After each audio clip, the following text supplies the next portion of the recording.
현명한 투자자를 거기 책에서 좀 매크로와 관련된 얘기가 있더라고요. 그래서 발목을 잡을 거고 내수는 뭐 일단 고용이 안 좋겠죠. 중소기업들부터 어려우니까 고용의 7, 80%를 차지하는 중소기업들이 고용을 못 해주고 대기업들은 설비 투자를 지금 뭐 이미 발표를 많이 했습니다만 지금 삼성을 제외하고는 대부분의 기업들이 내년도 투자를 하이닉스도 한 50% 줄인다고. 그래서 내외수 복합 불황이 내년도 우리나라 경제의 현실이 아닐까 이렇게 생각을 합니다.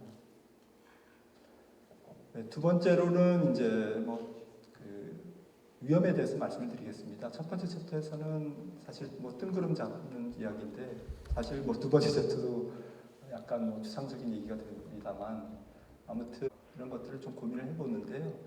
결론적으로 말씀드리면 경기 측면에서는 지금 도사리고 있다라고 말씀드리고 싶은데 내년 EQ에서 변곡점으로 해서 경기는 좀 낙관적 오리보다는 이제 비관적 오리 쪽으로 바뀌지 않을까. 그러니까 지금은 계속 경기 침체는 나오고 있고 통화 정책도 훨씬 더 가열차게 지금 진행되고 있습니다. 하지만 내년 희망인지는 모르겠습니다만 내년 2분기에서 3분기를 좀 변곡점으로 좀 시장에서는 조금 나쁘게 봤는데 조금 좋아 보이는 지표들이 한두 개씩 나오면서 시장을 대세 상승장, 좀 추세적인 반등장으로 이끌 수 있지 않을까 이렇게 희망해 봅니다. 아무튼 여러 가지 악재가 있지만 그 중에서 몇 가지 악재를 좀 살펴보면은요.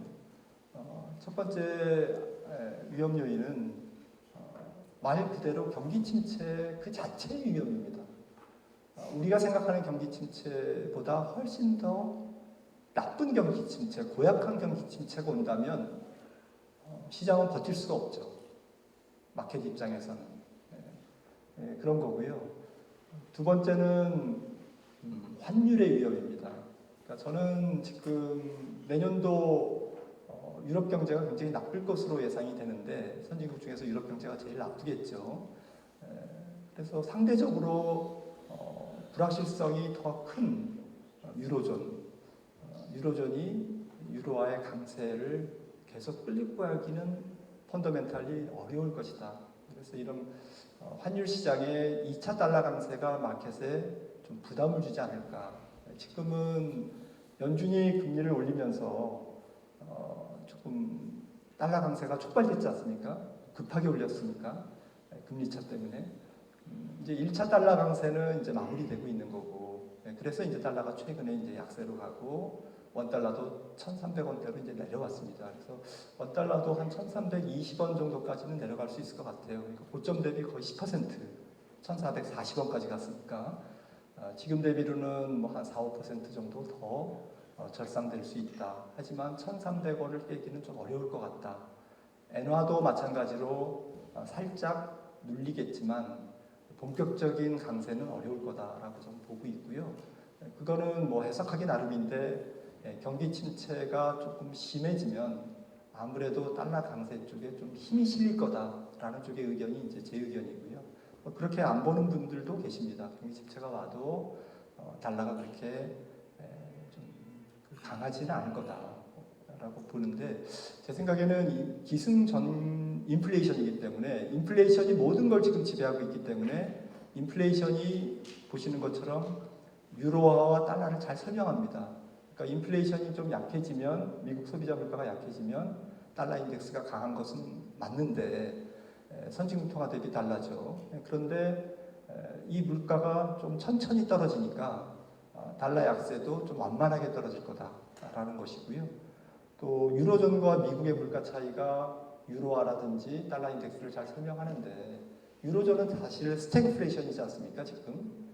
그러니까 만약에 에너지 쇼크를 이번에 겨울을 나면서 벗어난다면 아마도 유로존의 자체의 경기 침체 요인들을 유로화가 조금 더 적극적으로 반영하지 않을까라는 관점에서는 유로화 약세, 유로화 강세의 가능성이 좀 있습니다. 하지만 그렇게 단순하게 볼 수만은 없는 게 유로존의 재정 악화, 그 다음에 유로존 자체의 미국보다 상대적으로 낮은 경기, 더 큰 경기 침체 위험, 이런 부분들이 조금 달러를 계속 선호하게끔 만드는. 그리고 내년도에 경기 침체가 계속 지속되면 조금 더 확연하게 드러나면 사람들은 조금 더 적극적으로 안전통화 그리고 미국 국채를 통한 달러의 어쨌든 집중적인 자본 쏠림이 더 일어날 수밖에 없지 않습니까? 그렇다면 미국 국채 10년물 금리가 2%대까지 저는 떨어질 수 있다고 보거든요. 내년도에 경기 침체로 인해서 또 안전자산과 위험자산의 어쨌든 뭐 스프레드로 인해서 그래서 과도한 쏠림이 또 국채 시장에 있을 수 있다. 미국 국채 금리가 그렇게 쏠린다는 얘기는 달러로 자금을 사람들이 많이 쏜다는 얘기고 그 얘기는 달러 약세가 조금 쉽지 않다라는 얘기와 같은 얘기입니다. 그래서 2차 달러 강세는 조금 복잡한 양상으로 전개될 것 같습니다. 정리해서 말씀드리면 유로존의 핸디캡, 재정을 비롯한 이런 핸디캡, 그리고 미국 국채를 통한 자본의 쏠림, 이런 부분들이 2차 달러 강세의 주 요인이다라고 해서 우리나라도 지금 이렇게 잠깐 휴지기를 보이는 이 국면에서 여러 제도라든지 또 신용 위험 이런 것들을 정부에서 다 이렇게 좀 점검해서 2차 달러 강세를 준비해야지 여기서 이 안일하게 이제는 달러 강세 다 끝났어 이렇게 접근하면 혹시 내년도에 또 다시 우리나라 경제가 또 환율에 의해서 또 어려움을 더 겪을 수도 있다라고 저는 생각을 합니다. 세 번째 위험 요인도 뭐 환율 얘기인데요. 엔화가 조금 심상치가 않습니다. 그래서 한 가지 말씀드리고 싶은 것은 엔화가 과연 이제부터 안전통화일까? 라는 퀘스천입니다.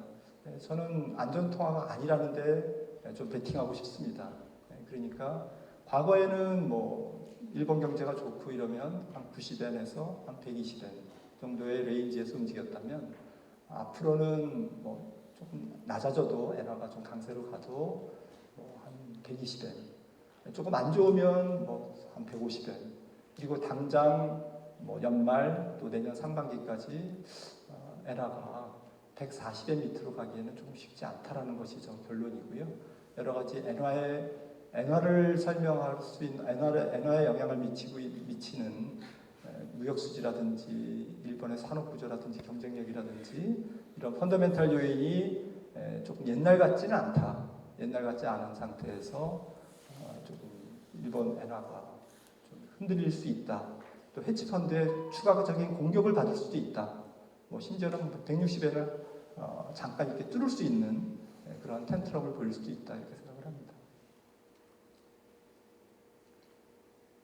네 번째 위험 요인은 부채입니다. 부채 쪽에서 크고 작은 소음이 내년도에 많이 일어나지 않을까. 보시는 것처럼 선진국은 사실은 부채 비율이 높아진 상태에서 팬데믹 때문에 한 번 떴고요. 좀 연한 파란색 선인 신흥국 부채는 GDP 대비 꾸준하게 올라갔습니다. 그러니까 워낙 저금리 기간이 길었기 때문에 달러 빚을 마음껏 쓴 거죠. 갖다 쓴 거죠. 독이 든 사과를 계속 먹다가 연준이 통화긴축 사이클에 들어가고 그리고 이제 금리가 뜨면서 부채에 대한 스트레스가 굉장히 높아져 있는 상태가 지금 현주소라고 생각을 합니다. 그래서 어떤 나라는 뭐 우리나라 같은 가계 부채고 중국은 뭐 기업 부채고요.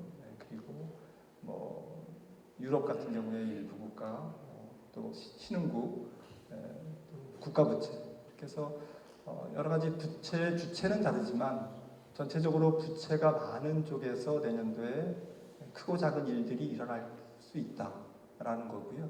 하지만 금융의 중심지인 뭐 미국은 은행 시스템이 굉장히 지금 건전하고 돈도 많고 제이미 다이먼 회장이 JP 모건 회장이 얘기했지만 은행 괜찮거든요 미국. 그래서 은행 시스템 안으로 이렇게 위기가 전파될 것 같은 생각은 안 듭니다.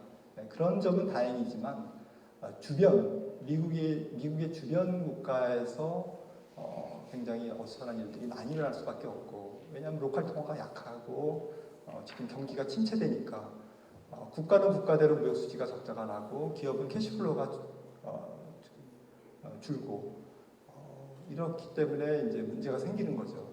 좀 신용 스프레드가 계속 올라가면서 가상금리가 올라가고 신용물들이 치솟으면서 국채금리와의 신용 스프레드가 더 벌어지는, 더 양극화되는 이제 그런 게 내년도의 채권 시장의 어쨌든 흐름이 아닐까. 그래서 많은 기업들이 카운터파트 위험이라든지 많은 기업들이 약간 거래상의 불편함 이런 것들을 많이 겪을 가능성이 있다고 봅니다. 그래서 이제 신흥국의 지금 상황이 좀 안 좋다라는 말씀을 드리고 싶은 거고요. 특히 이머징 마켓의 하이힐드는 지금 굉장히 고전하고 있다. 이제 좀 굉장히 올 때까지 왔는데 조금 더 갈 수도 있다라고 생각을 합니다. 여기서 잠깐 이제 뭐 미국의 좀 그 전체적인 좀 긴 그림에서의 환율을 한번 보실 필요가 있습니다. 저는 70년대부터 환율을 조금 표시한 건데요.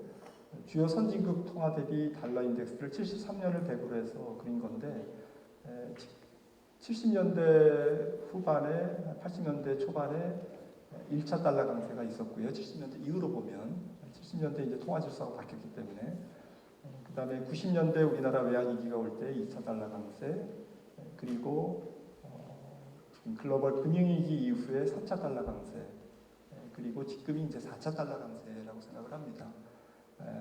달러 강세기마다 좀 굵직한 이슈들이 많았고요. 이머징의 외환 위기였죠. 그리고 2011년부터 15년까지는 유럽 재정 위기와 중국의 조금 외환 텐트럼 이런 것들이 있었고요. 좀 조용히 지나갔습니다. 그래도 3차 달러 강세는. 지금 이제 4차 달러 강세인데 좀 비슷한 양상이 되지 않을까 저는 생각합니다. 그래서 유로존도 좀 어수선하고 이머징 몇 개 국가가 어수선한 상태에서 4차 달러 강세가 마무리되지 않을까. 근데 신기한 것은 까만색 선이 M2 GDP 비율인데요. 미국의. 그러니까 통화가 계속 단련되고 있는데 어째서 그런지 미국 통화는 계속 강세입니다. 환율학자들은 그런 얘기를 합니다. 결국에는 제국의 어쨌든 몰락은 통화 가치의 하락으로 일어나는데 로마부터 대영 제국까지 몇 면이 보면 그런데 그 과정에서 결국 단순하지 않게 움직인다라는 걸 지적을 합니다. 그러니까 통화가 계속 팽창되고 환율이 어쨌든 약세 요인이 다일루션이 계속 일어나도 강대국들은 제국들은 그 증발된 통화 윤정기를 돌려서 통화를 찍어내는 걸로 항공모함도 만들고 전투기도 만들고 또 여러 가지 전 세계의 군사 기입도 하고 이러면서 패권 국가의 지위를 계속 유지하기 때문에 또 유지하려니까 달러가 팽창되는 거고요. 돈이 없으니까. 그래서 그런 기축통화국의 어쨌든 패권이다. 이런 기축통화국의 패권과 군사 패권, 경제 패권 이런 것들이 언제까지 이어질지는 아무도 모른다. 하지만 지금 미국의 M2 GDP 비율이라든지 여러 가지 보조 지표들을 보면 아직까지는 미국은 달러의 본격적인 약세 펀더멘털을 막기에는 시기상조다라고 얘기하는데 저도 동의합니다. 그래서 제가 애널리스트 생활할 때까지는 좀 미국의 달러 강세 기조를 조금 믿고 싶고요. 그러니까 계속 강세로 간다는 말씀이 아니라 조금 4차 달러 강세 다음에 이제 약세가 오겠죠. 적지 않은 약세가 오겠죠. 달러 인덱스 기준으로는 100을 깰 거고요. 80까지도 갈 수 있습니다. 하지만 그 다음에 또 한 5차 달러 강세가 오고 그리고 끝난 건 줄 알았는데 또 6차 달러 강세 이렇게 올 수 있다는 거죠. 그래서 이런 부분들을 조금 저도 주목을 해볼까 합니다. 여섯 번째 리스크 요인은 중국입니다. 근데 중국은 조금 양면성이 있습니다. 내년 3월에 양회를 기점으로 아마도 중국이 코로나 정책에 대한 대대적인 조금 정책 수정이 있지 않을까라고 좀 희망을 해보고요. 근데 이제 이런 거는 사실은 백신이 조금 의미 있게 접종이 돼야죠. 중국의 의료 시스템이나 여러 가지를 고려했을 때는 그래야 되는데 아무튼 제가 중국 전문가가 아니기 때문에 좀 확신해서 말씀드리기는 어렵지만 일단은 올해 전체 기저효과가 굉장히 낮아져 있는 상태에서 내년도에 시진핑 정부 3기 출범이 정식으로 출범하면서 대대적인 경기 부양책과 코로나 정책에 대한 선해 봉쇄를 조금 완화하는 혹은 전면 해제하는 그러한 조치들이 일어난다면 중국 경제는 지표상으로는 굉장히 반짝 회복을 보이지 않을까. 그래서 이런 부분들은 주식시장에 긍정적으로 작용을 할 것 같고요. 저는 그리고 전 세계 경제 중에서 가장 중국이 올해 더 미리 나빠졌기 때문에 내년도에는 경기 지표가 굉장히 좋은 것처럼 이렇게 사람들을 조금 이렇게 위안시키지 않을까 이런 생각도 해봅니다. 중국의 현재 어쨌든 상태는 대단히 안 좋습니다. 그리고 이게 이제 무질서한 부채 조정, 신용 조정으로 이어질지 아니면 지방 정부 부채 문제를 포함해서 부동산 개발 업체들의 좀 위험 이런 것들을 중앙 정부가 체계적으로 그리고 단계적으로 중앙 정부의 어쨌든 버퍼로 흡수하면서 어쨌든 경제 성장을 조금 부스팅할지 이런 부분들이 이제 관건인데요. 아무튼 현재 상태는 이게 제일 빨간색 선이 좀 부동산 관련 하이힐드입니다. 중국에서 여계 채권 중에서 부동산 관련 하이힐드인데 이런 것들이 지금 완전히 바닥에 있습니다. 채권 가격이 거의 휴지가 된 거죠. 그래서 이런 상태에서 부채 조정은 불가피하다. 그리고 부채 조정을 하는 것이 중국 경제에도 아마 굉장히 좀 한 번 더 정리하고 가는 그런 것이 중국의 전체적인 매크로의 건전성을 높이는 데 기여할 거다라는 것을 중국 지도부가 잘 알고 있다는 것이죠. 그렇다면 내년도 중국 경제 성장률은 반짝 경기 회복에도 불구하고 전체적으로는 좀 기대에 못 미치는 그런 저성장 기조를 이어가지 않을까. 그 얘기는 우리나라 수출이 그렇게 대중향, 중국향 수출이 그렇게 좋지 않을 것이다 라는 그런 측면과도 일맥상통할 것 같습니다. 7번째 위험은 좀 장기적인 위험입니다. 캠피셔가 싫어하는 이런 것까지 그냥 고민하지 마라. 당장 주식시장 예측하는데 도움 안 돼. 뭐 이렇게 조언을 하는데요. 인구 고령화인데요. 이거는 사실은 이제 한 20년 전에도 제가 애널리스트 보고서 썼던 기억이 나는데 이제는 좀 코앞에 닥쳐 있습니다. 그래서 저는 꼭 위험 요인이라기보다는 주식시장에서 바이오 헬스케어라든지 로봇이라든지 여러 가지 어쨌든 고령화와 관련된 테마들이 많이 조금 부각하지 않을까. 그리고 전체적으로는 매크로 관점에서는 우리나라 잠재 성장률의 둔화 이런 부분들이 현실적으로 지금 코앞에 다가와 있다라는 것이죠. 마지막으로 이제 조금 대응 전략을 말씀드리겠습니다. 위험 요인 두 번째 챕터에서는 여러 가지 말씀을 드렸습니다만 제일 중요한 거는 이제 경기 침체의 성격 그리고 어느 정도 경기 침체가 일어날 건지에 대한 것이 아직까지는 사실 파월 의장도 모르고 저도 당연히 잘 모릅니다. 아무도 모릅니다. 세계적인 석학들로 모릅니다.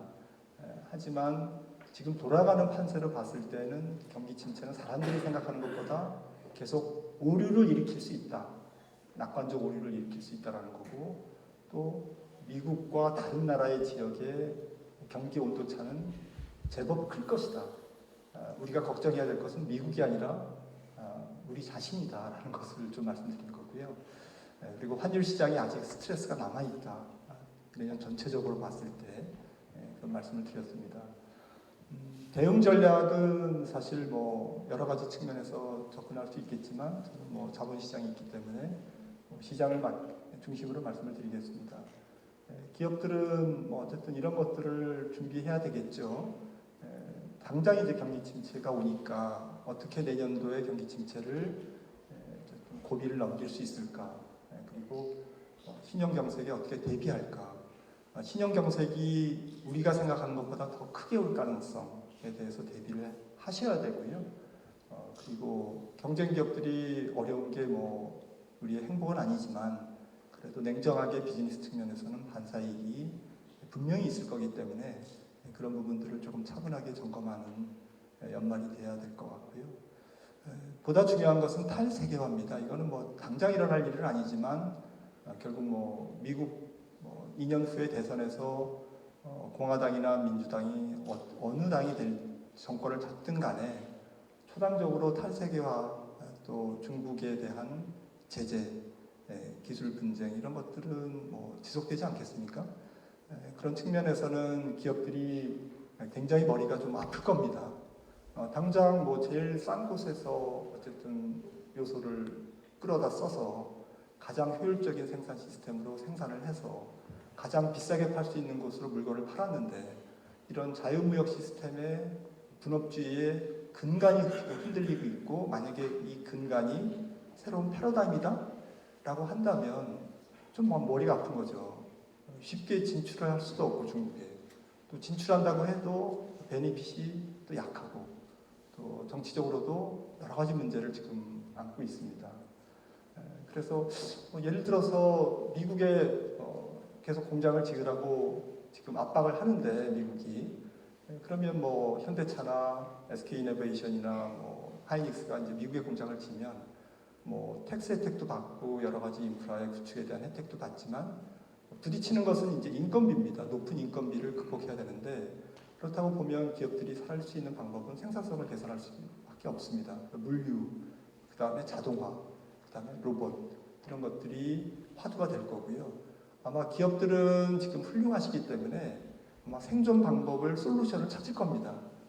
미국에 진출하는 기업, 또 유럽에 진출하는 기업들이 생산성을 높일 수 있는 자구책을 어쨌든 해결 방법을 찾아낼 거고요.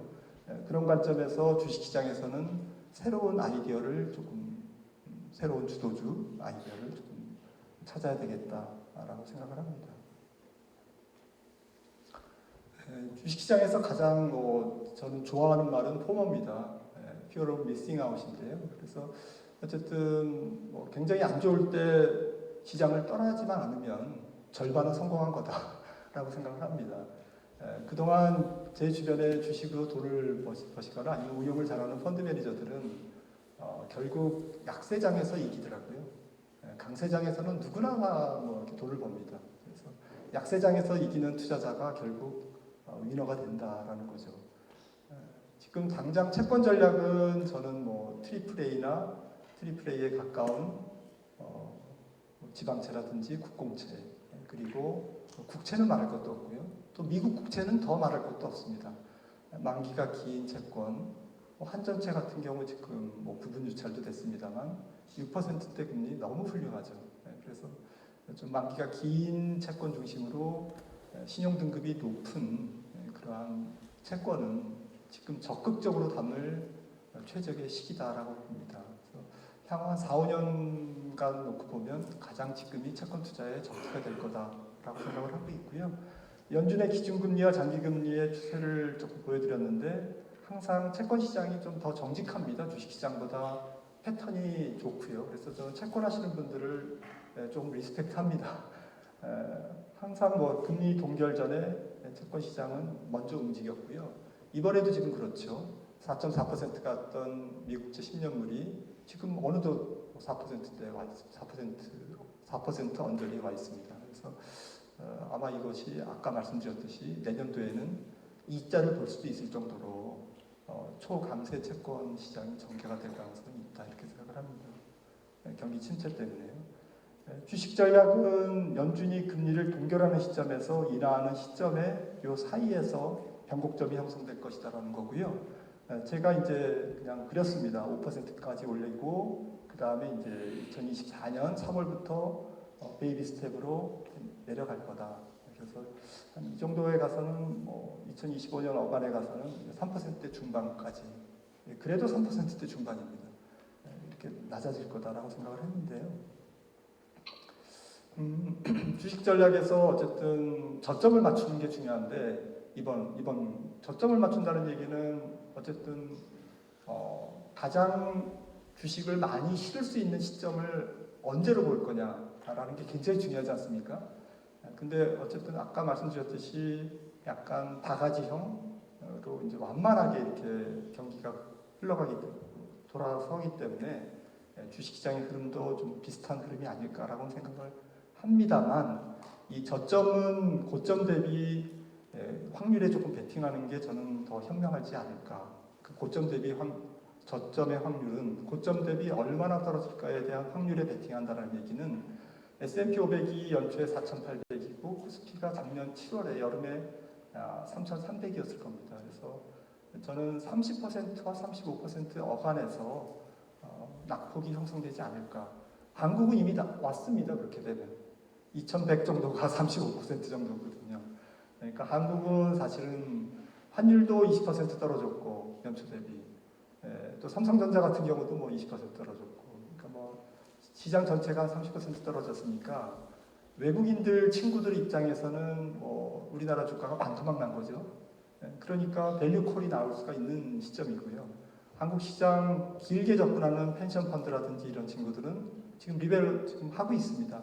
포트폴리오 변경을 하고 있거든요. 그래서 휴가철에 들어가는 12월 초까지는 계속 한국 주식을 조금 늘릴 가능성이 있습니다. 중국에서 빼가지고 늘릴 가능성이 있고, 그런 건 이제 보도가 돼 있습니다.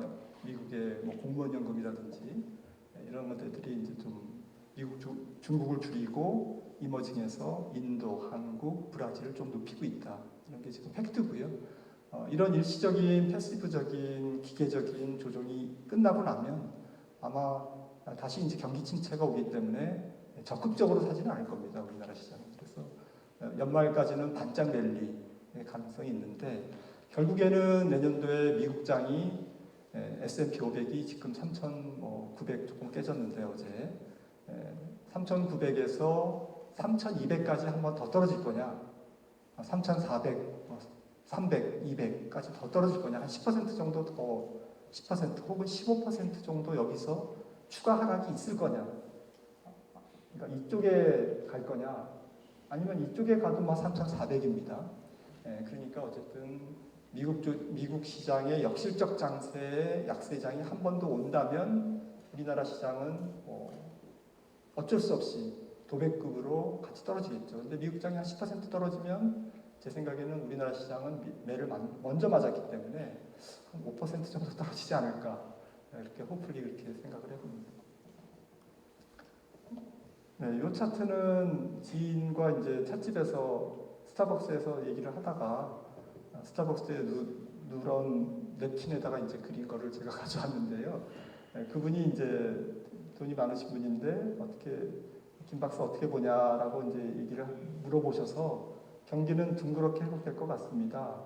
그다음에 금리는 이제 내년 3월에 5%에서 동결되고 한 1년 정도 끌고 갈 것 같습니다. 그리고 내릴 것 같습니다.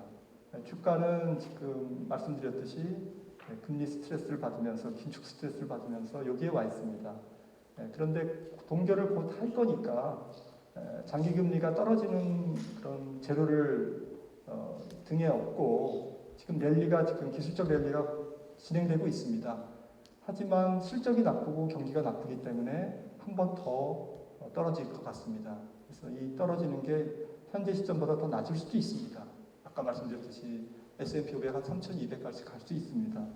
하지만 그거는 바닥일 것 같습니다. 라고 생각을 했습니다. 말씀을 드렸습니다. 그리고 그 다음에도 좀 빨랫줄 같이 이렇게 V자형으로 올라가기보다는 완만하게 이렇게 올라갈 것 같습니다. 출렁거리면서. 왜 출렁거리느냐? 뭐 앞서 말씀드렸듯이 여러 가지 경제적인 파생 위험, 2차 달러 강세의 위험, 각국의 재정 위험, 또 경기 침체가 쉽게 벗어나지 않는다는 걸 인식하면서 시장의 실망감, 이런 것들이 계속 주식시장의 반등 탄력을 방해할 겁니다. 하지만 저점은 높아질 것 같습니다. 저점이 높아지는 것만 해도 장기 투자자들에게는 축복이거든요. 왜냐하면 기다리면 되니까. 싼 주식을 사서 기다리면 되니까요. 그러니까 정말 추세적인 어쨌든 티핑 포인트는 내년 2Q에서 3Q 정도에 올 것 같고, 그때는 조금 겁먹지 말고 장기적인 추세 관점에서 주식 비중을 늘리는 게 좋을 것 같습니다. 라고 말씀을 드렸습니다. 낙관적으로만 보면 정말 내년도 주가는 폭등할 것 같습니다. 근데 비관적인 것만 보면 또 폭락할 것 같죠. 여러분들의 선택은 어디 쪽이십니까? 저는 뭐 한 이 중간 정도에서 약간은 그래도 이쪽에 가까운데 베팅하겠습니다. 약간은 이건 좀 낙관적인 것만 모아놓은 거고요. 요거는 좀 비관적인 것만 모아놓은 겁니다. 내년 3월에 종전도 있고 경기 부양도 중국이 탄력적으로 일어나고 이런 식으로 그렇게 해서 조금 좋은 시나리오를 말씀드린 겁니다. 저는 뭐 특히 젊은 분들한테는, 젊은 투자자들한테는 좀 해외 주식을 일정 비중 가지고 와라 라고 말씀을 드리고 있고요.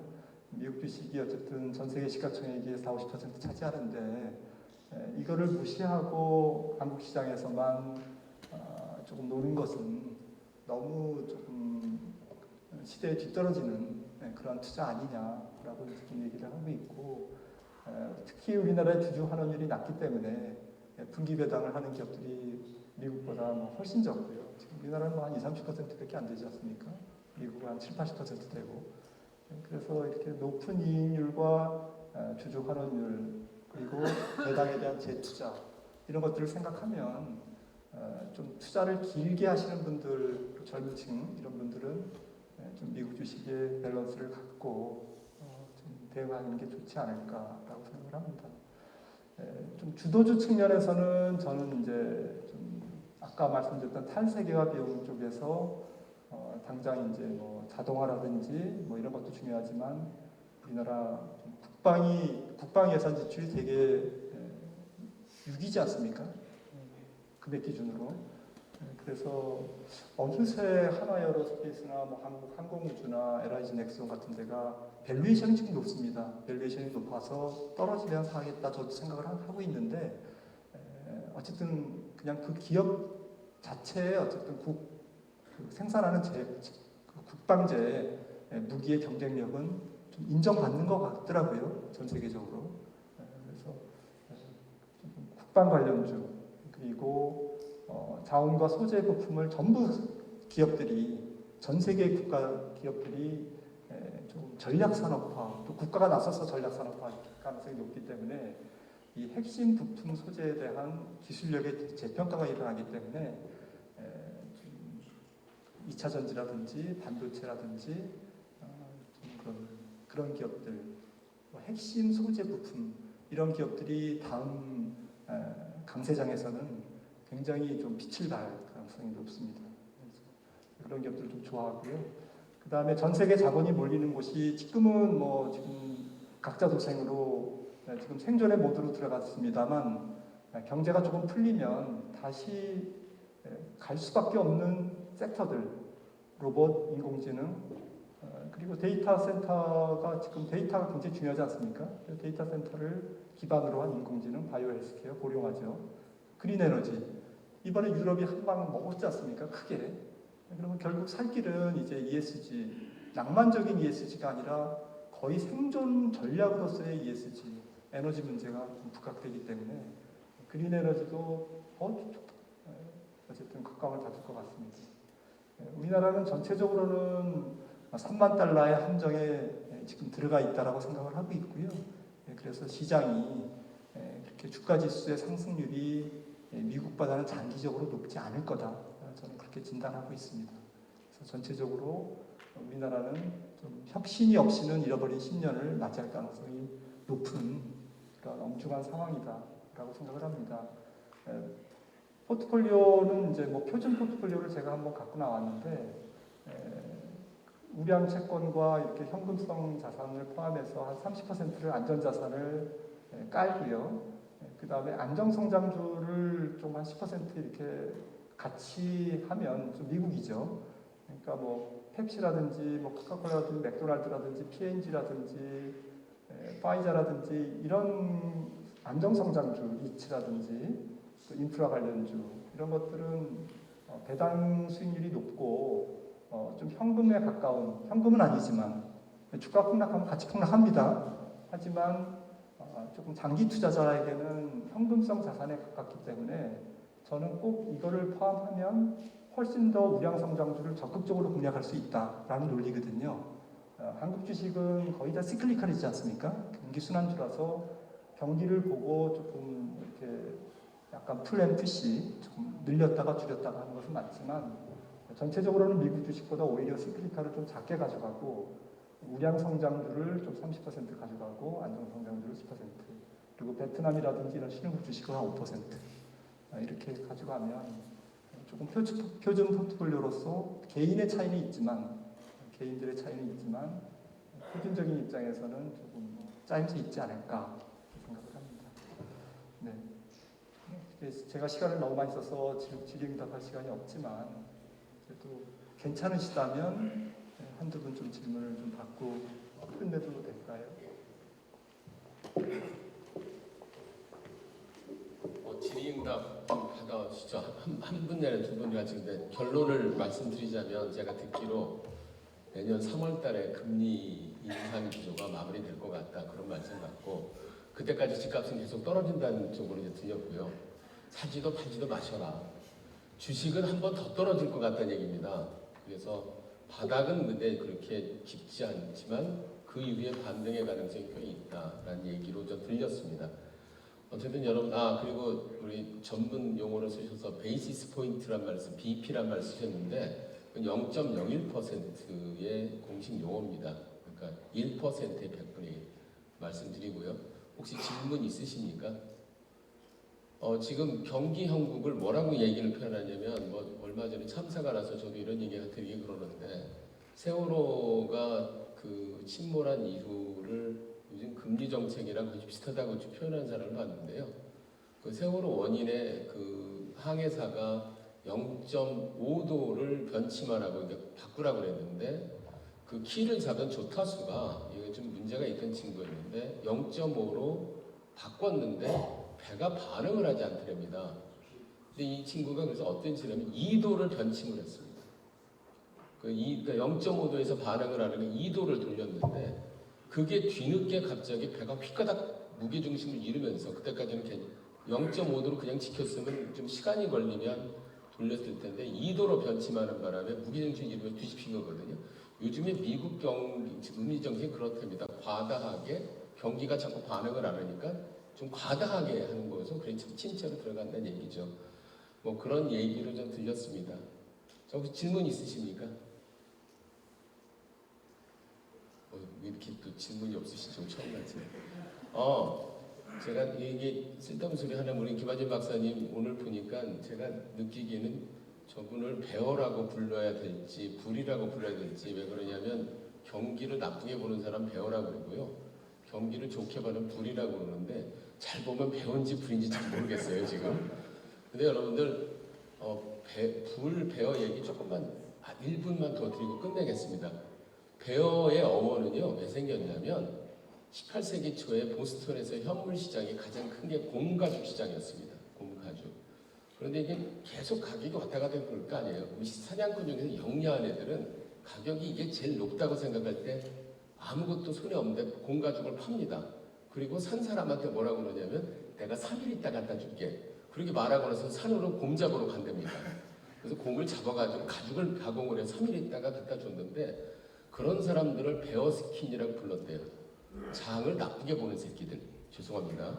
그 베어스킨이 줄어서 베어로 바뀌었다네요. 그래서 그래서 불마켓, 베어마켓, 장이 하향세를 가면 베어마켓 하는 이유가 그건데 불은 그 반대 얘기입니다만 너무 19금 얘기가 많아서 여기서는 하지 않겠습니다. 자, 다음 12월 달 예측 대단한 분이 오십니다. 양양자 의원이 오시는 삼성전자 출신. 그분이 지금 국가 반도체 그 대책위원장이거든요. 그래서 반도체 앞으로 어떻게 우리나라 갈 것이냐, 어떤 정책을 펼 것이냐. 지금 김한지 박사님이 이렇게 얘기하셨지만 내년에 한국이 그래도 괜찮다고 믿는 사람 중에 하나가 반도체를 비롯해서 뭐 국방을 말할 것도 없고요.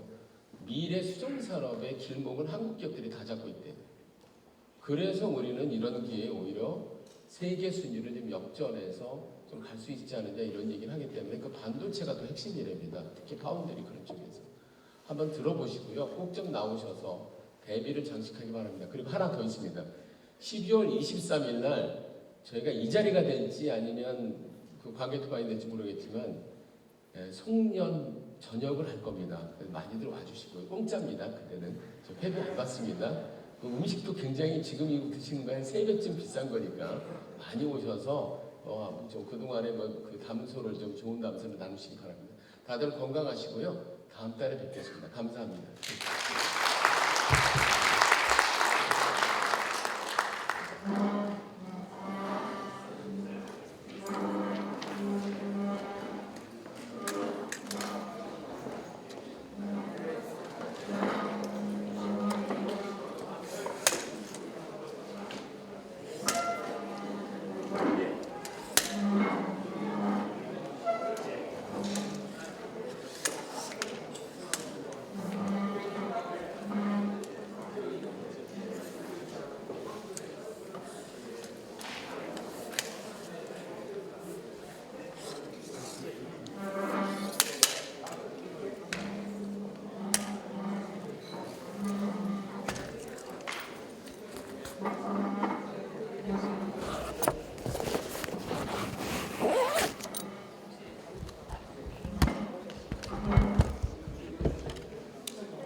내 친동생이 완전 바보 됐잖아. 네, 맞아요. 친동생 중대 교육과 나왔는데 걔는 완전 폐인 됐어. 아,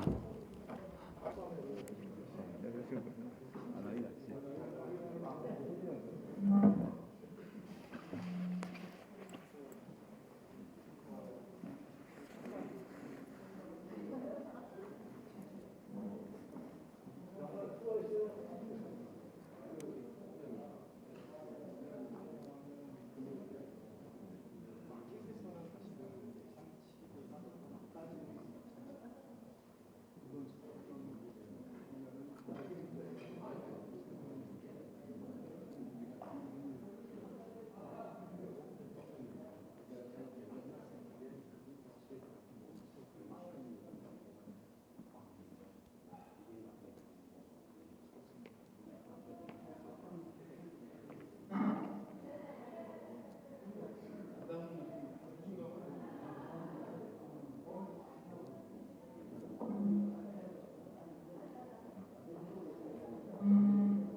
자, 우리 이제 김 박사님 수고 많으셨어요.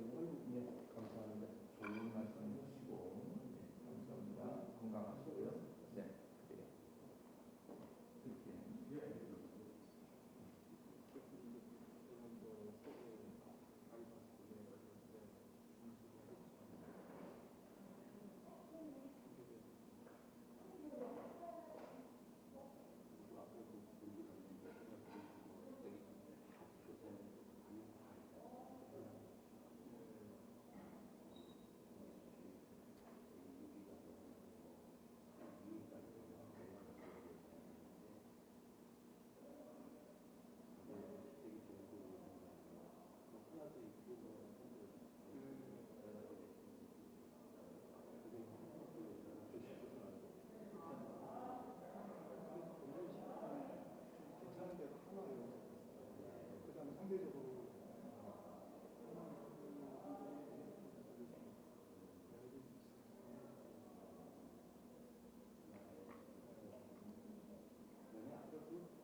이제 뭐 가나면 식사 한번 제가 네네. 괜찮으시겠어요?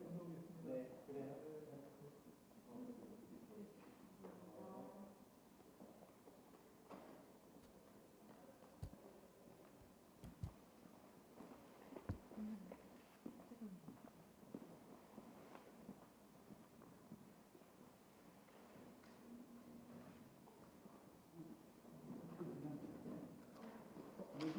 예.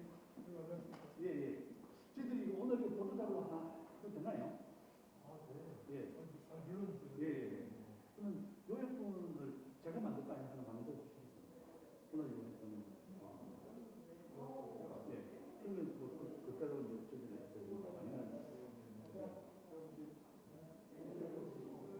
하시는 대로 뭐, 오늘 내일 하시는 뭐, 다음 주에 한번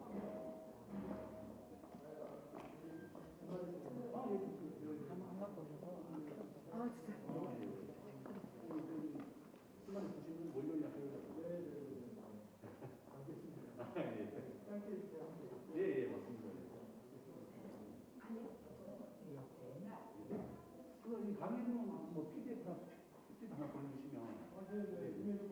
예, 알겠습니다. 예. 내가 그 한국인 지번이가 SPG일 때 제 앞으로 나오시더라고요. 그러셨어요? 예. 그러니까 저 뵀던 기억이 나는데. 예. 그러니까